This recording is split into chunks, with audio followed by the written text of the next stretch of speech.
There's a specific kind of alarm that runs through a city when the forecast gets revised upward. Not downward, not adjusted sideways, upward.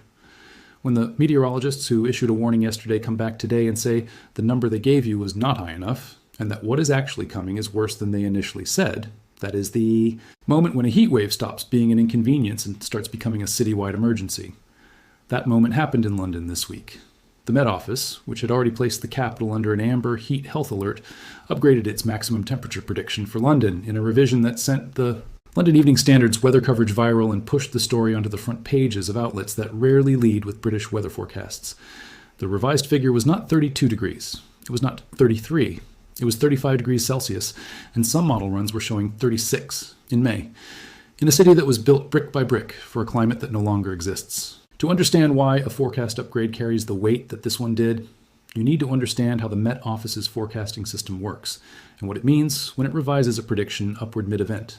Weather forecasting is a probabilistic process. Meteorologists do not simply report a single expected temperature.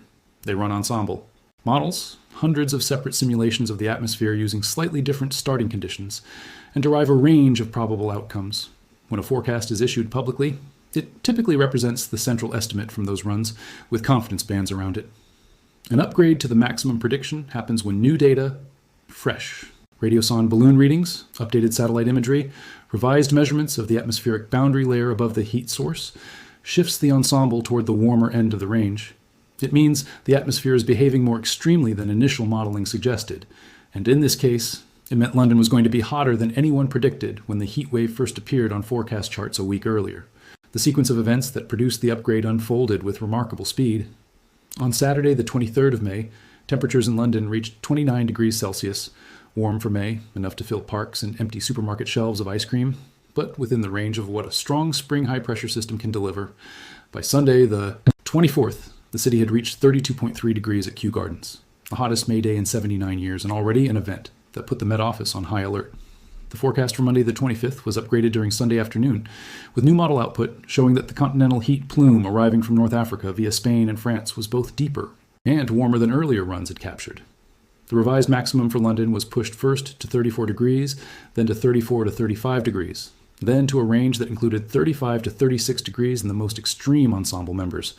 It was that final upgrade, the one that acknowledged 35 or potentially 36 degrees was genuinely on the table, that the London Evening Standard covered under the headline that spread across social media and prompted thousands of Londoners to change their plans for the bank holiday Monday. The Evening Standard's coverage of this upgrade landed so widely because it captured something that official forecasting language often flattens: the genuine surprise and alarm among meteorologists at the scale of what they were seeing. The paper quoted senior Met Office forecasters describing the temperatures as exceptional even by mid-summer standards, and noting explicitly that the UK rarely sees readings above 35 degrees at any point in the calendar year, let alone in May. That context is what transformed the forecast upgrade from a routine meteorological revision into a news event. A city that had been quietly preparing for a warm bank holiday was now being told that what was coming had no precedent in its recorded climate history. The Amber Alert that had already been issued for London, the East Midlands, the West Midlands, the east of England, and the southeast was not being scaled back. It was being reinforced by a forecast that kept moving in the wrong direction. The Amber Heat Health Alert system that the UK Health Security Agency operates is a formal mechanism, not a general advisory. When an Amber Alert is issued, it carries specific operational requirements for NHS trusts, care homes, and local authorities.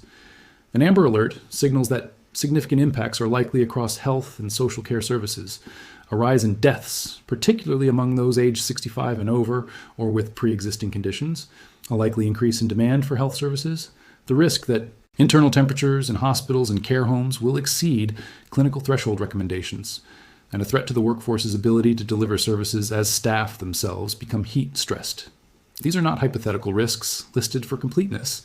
They are outcomes that public health researchers have documented with high statistical precision across every serious heat event the UK has experienced in the last 2 decades. Dr. Anya Gotfert, consultant in health protection at UKHSA, made the practical message clear in her statement accompanying the alert. Even moderate heat can lead to serious health problems, especially for older people and those with certain health conditions, and it is essential that people check in on vulnerable neighbors, friends, and family members and ensure they are following heat advice. The Met Office's forecast upgrade also reflected data that went beyond air temperature alone. The record was not just how hot it was going to get during the afternoon peak.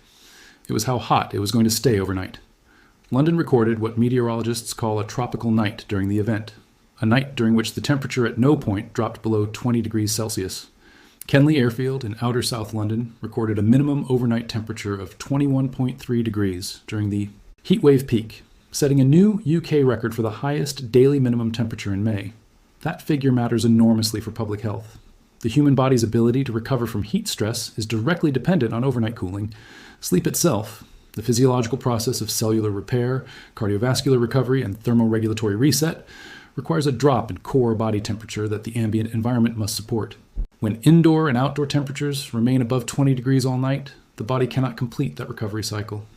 By the second or third consecutive tropical night, the cumulative physiological debt becomes dangerous, particularly for older adults, for people on medications that interfere with thermoregulation, and for anyone in a building that was designed to retain warmth rather than release it.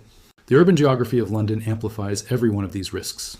The city is a textbook case of the urban heat island effect, where the concentration of concrete, tarmac, glass, and dark roofing material absorbs solar radiation during the day and re-radiates it as heat overnight, preventing the temperature relief that suburban and rural areas experience after dark. Temperature sensors in inner-city areas of London consistently record readings 2 to 4 degrees Celsius higher than the official Met Office station readings, which are taken at standardized sites away from the densest urban surfaces. During a day that officially reaches 35 degrees at Kew, the pavement temperature in central London, in deep street canyons with limited sky view and maximum reflected heat, will be measuring 45 degrees or more. The elderly resident in a south-facing top-floor flat in Southwark or Tower Hamlets is not experiencing 35 degrees.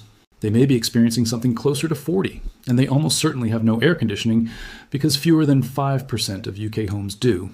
The water infrastructure strain that emerged alongside the forecast upgrade added a further layer to the emergency picture.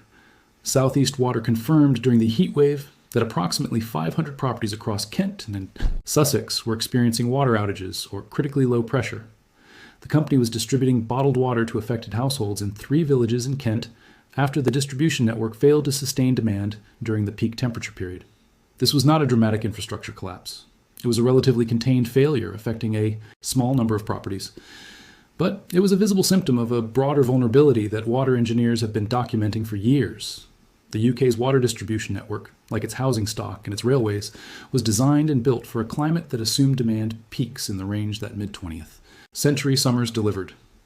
When demand surges beyond those design parameters, which it does with increasing regularity every time temperatures exceed 30 degrees across a large region, the system operates outside its design tolerance, and failures occur at its weakest points. The transport disruption that accompanied the upgrade was equally characteristic of a city encountering temperatures it was not designed to handle.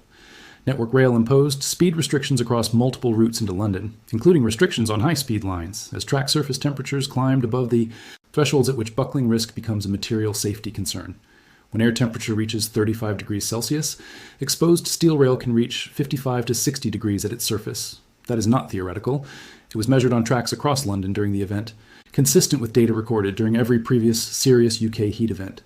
The speed restrictions added 30 to 60 minutes to the journeys of hundreds of thousands of commuters and bank holiday travelers, compounding the stress of a population already managing the physical demands of extreme heat. The TfL network, particularly the deep tube lines including the Central, Jubilee, and Victoria lines, recorded platform temperatures approaching 30 degrees Celsius, levels at which the operator's own guidelines recommend customers at higher health risk avoid travel. What made the Evening Standard's upgrade story resonate beyond normal weather coverage was the implicit acknowledgement it contained, that the forecast systems themselves were being stretched by the scale of what the atmosphere was producing. A forecast upgrade mid-event, where the revised number exceeds what the previous record for the month had ever reached, tells an audience something that no amount of climate statistics can communicate with the same immediacy. It tells them that the models built to predict this country's weather were calibrated on a historical range of outcomes that this event was surpassing in real time. The atmosphere was not cooperating with the distribution of previous May temperatures. It was operating outside that distribution entirely. And the upgrade was the forecasting system's honest acknowledgement that it had underestimated what a climate shifted by human activity, sitting on an ocean running at record. Temperatures and drawing from a superheated continent was capable of delivering to a city that never asked to be a test case. The final confirmed readings from the event, 34.8 degrees on Monday the 25th at Kew, 35.1 degrees on Tuesday the 26th at both Kew and Heathrow, validated the upgrade, and then exceeded it. The record that had stood since 1922 was not merely broken. It was broken on consecutive days by margins of 2 full degrees, in a month when the previous all-time May record had survived every warm spring across 104 years of British meteorological history. The forecast upgrade that the Evening Standard published, the one that spread across social media and forced Londoners to recalibrate their expectations for the bank holiday weekend, turned out to be exactly right. The Met Office revised its prediction upward because the atmosphere was moving in a direction that its models were only beginning to capture in real time. And the atmosphere, as it has done with increasing regularity and increasing severity across the last decade, delivered precisely what the upgraded forecast said it would. The number on the thermometer at Kew on Tuesday afternoon was not a surprise to the meteorologists who revised that prediction. It was a confirmation of something they could see coming and could not stop.